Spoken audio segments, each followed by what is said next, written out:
और जो उन्होंने कहा उससे प्लस ही मुझे क्वालिटी देखने को मिली और दी भी उन्होंने। और रेट वाइज भी बाकियों से उन्होंने मुझे रेट भी ठीक दिया, जो बाकी मेरे कंपेयर टू अदर्स उनका रेट भी ठीक था। मेरी प्लांट लगाने की जो इच्छा थी वो 6 टन कैपेसिटी से अबव मैं चाहता था कि मेरा जो प्लांट चल लगे वो 6 टन कैपेसिटी से अबव लगे, क्योंकि आजकल कैपेसिटी का ही वैल्यू है। जितनी आपकी प्लांट की कैपेसिटी होगी उतनी आप लेबर कॉस्ट आपकी कम होती है। तो इन्होंने मुझे कहा कि हम आपको 5 टन के प्लांट में 6 टन राइस की कैपेसिटी देंगे।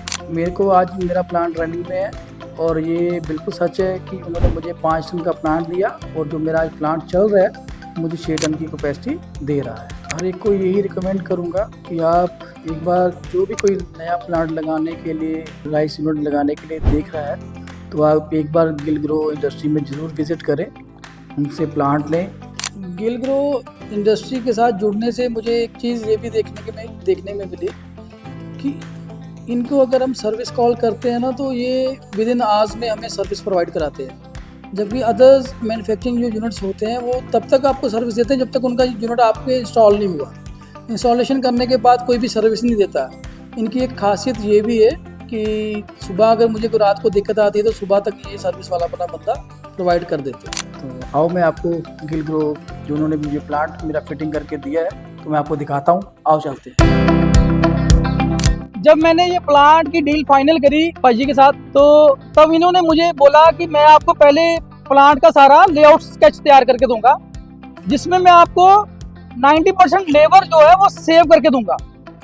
तो अगर इंडस्ट्री वाले की 90% लेबर सेव हो जाती है तो उसको और चाहिए भी क्या होता है। तो आओ मैं आपको दिखाता हूँ इन्होंने मुझे जो लेआउट दिया उसमें लेबर कैसे इन्होंने मुझे सेव करके दी, वो आपको मैं दिखाता हूँ। इसमें ये हो गया, जब मंडी से पैडी आती है तो ये हमने ड्रायर होदी बनाई यहाँ पे, जहाँ पे मंडी से माल आया और यहाँ पे हम उसकी कटाई हो जाती है। इसके बाद जो पैडी है वो चली जाती है ड्रायर में पैडी सूखने के लिए। ड्रायर से जब ये ड्रायर में माल चला जाता है, जब ये सूख जाता है, उसके बाद ये सुखाई होके तब भाजी ने आगे मुझे स्टोर मिलने दे दी, जिसमें हम पैडी को आगे हमें क्या होता था कि पहले बोरी को सुखाना होता था, सुखा के फिर बोरी में भरना होता था। तो इसमें हमारा भराई का जो सिस्टम है वो खत्म हो गया। इन्होंने क्या किया कि जब पैडी सूखती है तो सूखने के बाद ये सीधी बिनों में स्टोर हो जाती है, जिसमें हमारी लेबर आगे कोई नहीं लेबर नहीं पड़ती, सारा सिर्फ ऑनलाइन ही चलता है। तो मैं आपको दिखाता हूँ कैसे चलता है वो। जैसे मैंने आपको पहले भी बताया कि वहाँ पे पैडी कटाई होने के बाद ड्रायर में माल जाता है। ड्रायर में माल सूखने के बाद जो है वो स्टोर बिनों में आता है। स्टोर बिनों में जब माल स्टोर हो जाता है उसको हम 24 घंटे 48 घंटे की रख लेते हैं।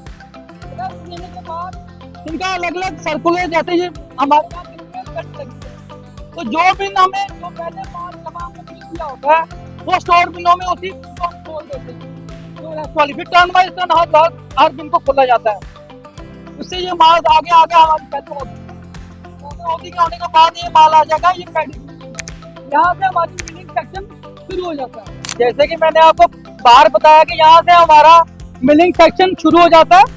बाहर पैडी क्लीनर से पैडी अंदर आती है, वो यहाँ पे आके इन हस्कर में आती है। हस्कर से आगे मिलिंग सेक्शन शुरू हो जाता है। जैसे कि मैंने आपको पहले भी पीछे बताया कि पीछे पैडी जो है वो वहाँ पे हस्कर में आएगी। हस्कर से आगे ये इन्होंने हमें बटरफ्लाई पेटी दी है। बटरफ्लाई पेटी में आगे पीछे हमने स्टोर बिन लगाई।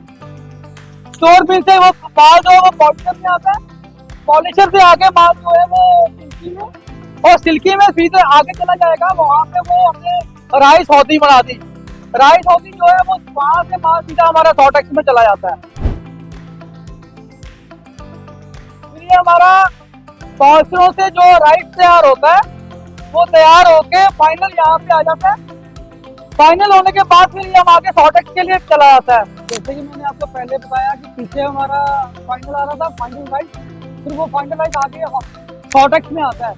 सॉटेक्स क्लीन होके फिर यहाँ पे ये हमारा सॉटेक्स क्लीन राइस आ गया। इसके बाद हमारा ये राइस चला जाता है FRK की ब्लेंडिंग के लिए। वहाँ पे राइस ब्लेंड होके ये फाइनल राइस हमारा पैकेजिंग के लिए तैयार हो गया।